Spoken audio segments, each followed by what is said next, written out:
Alright guys, magandang araw sa inyong lahat. Liyari, ang mga nagpakalat ng fake news, imbestigahan na ng ACG, no? Ito ay imbestigahan ng Philippine National Police ang mga nagkalat ng maling impormasyon, no, fake news sa social media. Ayon kay Philippine National Police, Information Office of Chief of Police Colonel Randolph Tuanyo, isa-isang tinukoy na anti-cybercrime group kung ang nag-post ng mga ito, yung mga magulang, no? At yung tumira, addict din, no? At maling impormasyon.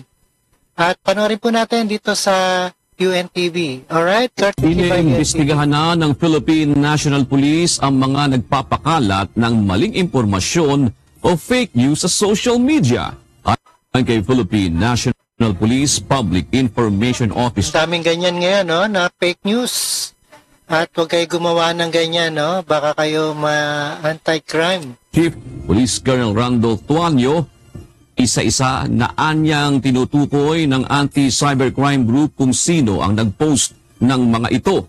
Kasama din anya sa imbestigahan ng ACG at CIDG ay ang tila panloloko ng isang nanay na nakilalang si Aling Sheila sa Ayan, no? Panloloko, no? January 14, hindi naman ano yan, totoo, no?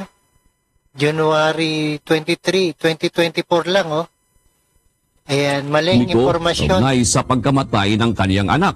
Nakita si Aling Sheila sa larawan ng mga magulang ng mga biktima ng umano'y extrajudicial killings sa panahon ng Duterte administration.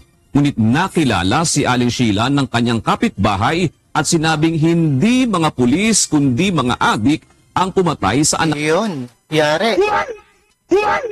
At harap ngayon sa investigasyon yan. Nito noong 2024 at hindi noong panahon ni dating Pangulong Rodrigo Duterte.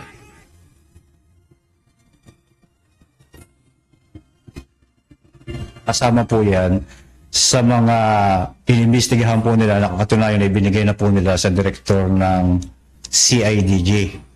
Na sinasabi po nila, doon sa base doon sa report po sa binanggit ninyo, yung isang picture po doon na kumakalat ay insidente na nangyari. Ano yan, may bayad, no? Baka binayaran, bayaran yan. Kaya ganyan, no? Nangyari nung last year lamang po. Na ang sinasabi, di umano, na yung biktima ay pinatay. Ayan, Aling Sheila, posibleng na managot, no? Panluloko sa publiko.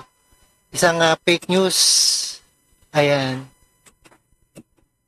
Yan, kasama po sa report na nilalaman po na isusumite ni Director ACG kay Director CIDG for his appropriate action, sir. So may tendency ba may kaharapin yung mga yung nanay ko mismo nung may hawak na flapper ng tissue frame ng anak niya na namatay tapos kasama po yan sa binigay ni Director ACG po sa kanyang legal officer na magpo-confer po sa legal officer naman po ng CIDG para sa mga kaukulang kaso kung may mga dapat mong kasuhan.